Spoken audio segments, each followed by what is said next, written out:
അശ്വതി നക്ഷത്രം. അശ്വതി നക്ഷത്രക്കാർ പൊതുവെ നല്ല വേഗതയുള്ളവരാണ്. തീരുമാനശക്തിയും വേഗത്തിലായിരിക്കും. ആത്മവിശ്വാസം ഉള്ളവരായിരിക്കും. ഒന്നും അറിഞ്ഞില്ലെങ്കിലും എല്ലാം അറിയുന്നുള്ളൊരു വിചാരവും നിങ്ങൾക്ക് സാധാരണ ഉണ്ടാവാറുണ്ട്. അത് ചിലപ്പോഴൊക്കെ ശരിയാവാറുണ്ട്. അത് കൂടുതലും ശരിയാവുന്നത് കൊണ്ടാണ് ശരിക്കും പറഞ്ഞാൽ അങ്ങനെ ഉണ്ടാവുന്നത്. ഒരു ജന്മസിദ്ധമായ ലീഡർ മൈൻഡ് സെറ്റ് ഉള്ളവർ തന്നെയാണ്. എനിക്ക് ഞാൻ തന്നെ മതി എന്നൊരു വിചാരം നിങ്ങൾക്ക് നല്ല രീതിയിലുണ്ട്. ഒരിക്കൽ തീരുമാനിച്ചാൽ നിങ്ങൾ പിന്നോട്ട് പോവാറുമില്ല.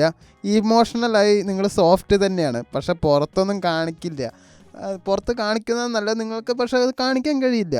ആരെയും ആശ്രയിക്കാൻ അങ്ങനെ ഇഷ്ടമില്ലാത്ത ആൾക്കാരാണ്. പോരാത്തതിന് ക്ഷമയില്ല, ഇൻപേഷ്യൻ്റാണ്. എല്ലാം ഒന്ന് കാത്തിരിക്കാൻ ഒരുപാട് പറ്റില്ല. അതുപോലെ പെട്ടെന്ന് ചൂടാകും, എന്നാൽ പെട്ടെന്ന് തണുക്കുകയും ചെയ്യും. എല്ലാം ഒറ്റയ്ക്ക് ചെയ്യാൻ നോക്കും, പക്ഷേ ഓവർലോഡാണ്.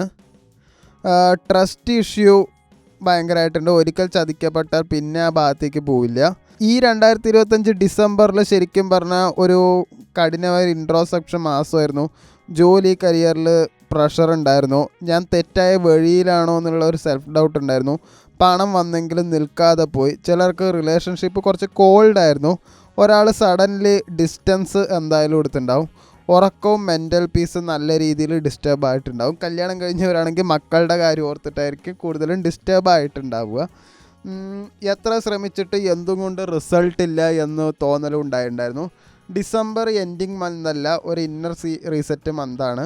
2026 ജനുവരിയിൽ ഞാൻ ആദ്യം തന്നെ പറഞ്ഞു, പക്ഷെ അതിനെ കുറച്ചും കൂടി ഞാൻ വിശദീകരിക്കാം എന്ന് മാത്രം. കരിയറിൽ പുതിയ ഓപ്പർച്യൂണിറ്റി സംസാരത്തിലേക്ക് വരും, പക്ഷേ വലിയ ഗുണമൊന്നും ഉണ്ടാവില്ല. ഇൻ്റർവ്യൂ, ഡിസ്കഷൻ, പ്രപ്പോസൽ അതൊക്കെ ഉണ്ടാവും, പക്ഷേ അതിലും വലിയ കുറച്ച് നിരാശ തന്നെയാണ്. ജോലി മാറണമെന്ന് ചിന്തിക്കുന്നവർക്ക് ഒരു ചെറിയ സിഗ്നൽ എന്തായാലും ഉണ്ട്. എന്തായാലും ഇമ്മീഡിയറ്റ് റിസൾട്ട് ഉണ്ടാവില്ല, പക്ഷേ ഡോറ് ഓപ്പൺ ചെയ്യും. പുതിയ കാഴ്ചപ്പാടുകൾ എന്തായാലും വരും. പുതിയ ഒരു ഹോപ്പ് കിട്ടും. അതുകൊണ്ട് പേഷ്യൻസ് വേണം. പേപ്പർ വർക്കും പ്രൂഫും ഇതെല്ലാം നിങ്ങൾക്ക് താക്കോലാണ്. ഫൈനാൻസ് നോക്കുകയാണെങ്കിൽ സ്ലോ മണിയാണ്, പക്ഷേ കുഴപ്പമില്ലാണ്ട് അത് വരും. കടം കൊടുത്ത് ചിലപ്പോൾ തിരിച്ചു കിട്ടാനും സാധ്യതയുണ്ട്. പെട്ടെന്നുള്ള ഒരു എക്സ്പെൻസ് എന്തായാലും ഉണ്ടാവും. ഹെൽത്ത് ആണ് ശരിക്കും പറഞ്ഞാൽ നോക്കേണ്ടത്. ഫാമിലിയിലും ആ ഒരു പ്രശ്നം തന്നെ കണ്ട്.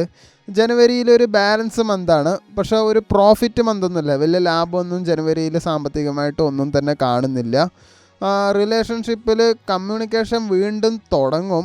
ഈഗോ ക്ലാഷസ് അപ്പോഴും ഉണ്ടാവും, പക്ഷേ ഒരു ബ്രേക്കപ്പ് വൈബില്ല. കുറച്ച് അഡ്ജസ്റ്റ് ചെയ്യാൻ നിങ്ങൾ എന്തായാലും തയ്യാറാവും. അതുമാത്രമല്ല, പഴയ കണക്ഷൻ ഇങ്ങനെ മനസ്സിൽ എപ്പോഴും വരും. കാരണം പുതിയ കണക്ഷനായിട്ട് നിങ്ങൾ എപ്പോഴും താരതമ്യം ചെയ്യണമെന്നുകൊണ്ട് അതായിരുന്നു നല്ലത് എന്ന തോന്നലൊക്കെ നിങ്ങൾക്കുണ്ടാവും. അതുകൊണ്ട് നിങ്ങൾ എവിടെ എത്തിച്ചേരണം, എന്ത് ചെയ്യണം എന്നുള്ളതിന് കാരണങ്ങളൊക്കെ ചെറിയ രീതിയിൽ ആക്ടിവേറ്റ് ആവും. സോഫ്റ്റായിട്ട് സംസാരിച്ചാൽ നിങ്ങൾക്ക് എന്തായാലും വിജയിക്കാൻ കഴിയും. അതുകൊണ്ട് കോൺഫിഡൻസ് എന്തായാലും തിരികെ കിട്ടും. ഡയറക്ഷനും ക്ലാരിറ്റി കിട്ടും. ഇനി ഞാൻ എൻ്റെ വഴി മാറും എന്നൊരു ഡിസിഷനിൽ വരും. സ്റ്റിൽ ആങ്കർ പൈസ് പോസിബിളാണ്. അതുകൊണ്ട് പക്ഷേ ദേഷ്യം എന്തായാലും വീണ്ടും വരും. അതുകൊണ്ട് കൺട്രോൾ എന്തായാലും നിങ്ങൾക്ക് ഇമ്പോർട്ടൻ്റ് ആണ്. ആരോഗ്യപരമായിട്ട് സ്ലീപ്പ്, അസിഡിറ്റി ഇഷ്യൂസൊക്കെ നിങ്ങൾക്കുണ്ട്. ഫിസിക്കൽ എനർജി ഓക്കെയാണ്, പക്ഷേ മെൻ്റലി നിങ്ങൾ കുറച്ച് ടയേർഡ് തന്നെയായിരിക്കും. അതുകൊണ്ട് രാവിലത്തെ സൂര്യവെളിച്ചം പരമാവധി കൊള്ളുക, നന്നായിട്ട് ബ്രീത്ത് ചെയ്യുക, വാക്ക് ചെയ്യുക. അതൊക്കെ നിങ്ങൾക്ക് എന്തായാലും ഗുണം ചെയ്യും. ഫൈനലി പറയുകയാണെങ്കിൽ ജനുവരി മാസം ഒരു ഫലം കിട്ടുന്നൊരു മാസമൊന്നുമല്ല, പക്ഷെ ഫലം കിട്ടാൻ വേണ്ടിയിട്ട് അതിൻ്റെ ഡെസ്റ്റിനി തുടങ്ങുന്നൊരു മാസമാണ്.